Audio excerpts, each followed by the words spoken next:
अस्सलाम वालेकुम नाज़रीन, एक नई वीडियो के साथ सब्र मीरा आपकी खिदमत में हाज़िर है। जैसा कि आप जानते हैं कि आप 27 सितंबर को आपका PFSA का टेस्ट है, जिसकी रोल नंबर स्लिप्स जनरेट हो चुकी हैं। काफ़ी इसमें इश्यूज़ थे, लोगों को ईमेल नहीं आ रहे थे, अगर ईमेल आ रहे थे तो डाउनलोडिंग प्रॉब्लम आ रही थी। इसकी मैं ये कहना चाहूँगा कि PU एक नई टेस्टिंग एजेंसी है। ऑलरेडी पहले PPSC या FPSC या NTS OTS या ETS एग्ज़ाम्स लेते रहते हैं, लेकिन PU के लिए ये नया तजर्बा था। पेफ्डा का भी काफ़ी बहुत सारे मसाइल देखने को मिले और अभी भी बहुत सारे मसाइल देखने को मिले। जल्दी से दो चीज़ें बता दूँ कि स्लिप आपकी डाउनलोड हो चुकी है। अगर नहीं हुई अभी तक तो आप जो है PU टेस्टिंग एजेंसी पे जाएं, वहाँ रोल नंबर स्लिप डाउनलोड कर लें। आपको ईमेल भी आ गया, वहाँ से डाउनलोड कर लें। अगर आपने 4 मुख्तलिफ पोस्टों पे अप्लाई किया है तो रोल नंबर स्लिप एक ही है। बात कर लेते हैं अब तैयारी क्या होगी। आगे सब्जेक्ट्स भी लिखे हैं, तो मैं आपको बताऊँ, अगर आप फार्मासिस्ट हैं, बायोटेक्नोलॉजिस्ट हैं, न्यूट्रिशन के हैं, माइक्रोबायोलॉजिस्ट हैं, तो ये 4 चीज़ें तो आपने अच्छी तरह प्रिपेयर करनी है और लाजमी प्रिपेयर करनी है। सबसे पहले है जी ICH guidelines, very important. Reason behind that कि जो पेफ्डा और पेफ्सा का जो टेस्ट है वो PU ने लिया था, उसके अंदर भी ICH गाइडलाइन में काफ़ी MCQs थे। ICH गाइडलाइंस क्यों ज़रूरी हैं? रीज़न ये है कि आप एक टेस्टिंग लैब के लिए जा रहे हैं, तो वहाँ पे ICH गाइडलाइंस की बड़ी वैल्यू है, आपको उसको अच्छी तरह प्रिपेयर करना है। उसके ऊपर जो उसका इम्पोर्टेंट एक प्रेजेंटेशन है, टॉपिक है, वो मैं ग्रुप में ऑलरेडी शेयर कर चुका हूँ। आप ग्रुप से डाउनलोड कर सकते हैं, आपको वहाँ पे अवेलेबल है। ग्रुप में अगर आप नहीं हैं तो आप ग्रुप को ज्वाइन कर सकते हैं, उसका लिंक मैं इसी वीडियो के डिस्क्रिप्शन में डाल दूँगा।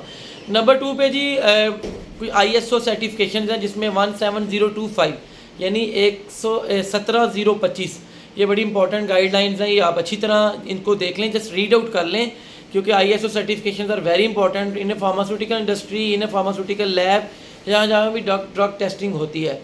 तीसरे नंबर पे इंपॉर्टेंट बात जो है वो मैं ये समझता हूँ कि WHO guidelines are very important, क्योंकि पेफ्डा हो, पेफ्सा हो, इंडस्ट्री हो, ये सारे WHO गाइडलाइंस को फॉलो करते हैं। तो इसके ऊपर भी मैं ये बहुत दफ़ा बता चुका हूँ कि अच्छी तरह देखना है। इसके नोट्स भी मैं ग्रुप में शेयर कर चुका हूँ, आप अच्छी तरह प्रिपेयर कर लें।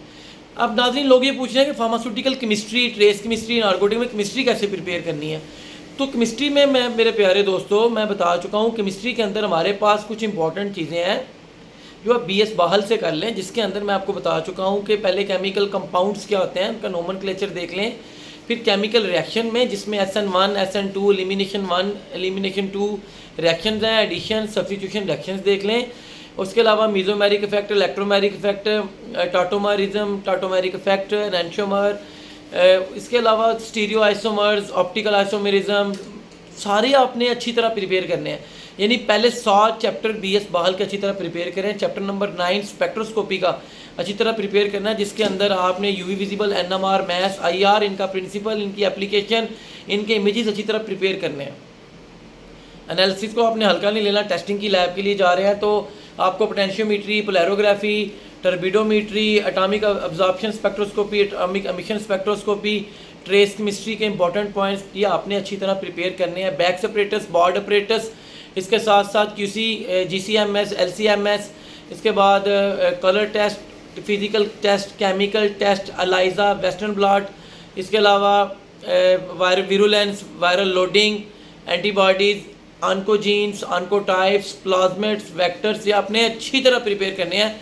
यार क्यों करने हैं? क्योंकि आप एक टेस्टिंग लैब का टेस्ट देने जा रहे हैं। तो फार्माकोलॉजी में क्लासिफिकेशन बड़ी इंपॉर्टेंट है, अच्छी तरह प्रिपेयर करें, ड्रग इंट्रैक्शन को अच्छी तरह देख लें। और आखिर में मैं आपको ये ज़रूर बताना चाहूँगा कि भाई CPR के पहले 8 चैप्टर अच्छी तरह देख लें। 8th एडिशन के चैप्टर नंबर 1 अच्छी तरह देख लें आप, 7th एडिशन का। और तो और एक चीज़ बताता चलूँ कि प्लेटन के MCQs अच्छी तरह देखने हैं, मनान शरोफ के अच्छी तरह देखने हैं, अग्रवाल के MCQs फिजिकल फार्मेसी के हर चैप्टर के एंड पे दिए गए, अच्छी तरह देख लें। और सबसे इंपॉर्टेंट बात एक और मैं ये यहाँ पे बताना चाहूँगा कि रियोलॉजी बहुत इंपॉर्टेंट है। पेफ्डा के टेस्ट में dilatant flow, pseudo plastic flow, और इसके अलावा प्लास्टिक फ्लो, रियोलॉजी, रियोपैक्सी, थिक्सोट्रॉफी, सेंटीपॉइज, पॉइज, ये सारे units, kinematic viscosity, absolute viscosity and fluidity, reciprocal of fluidity, ये सारे टॉपिक आपने अच्छी तरह प्रिपेयर करने हैं।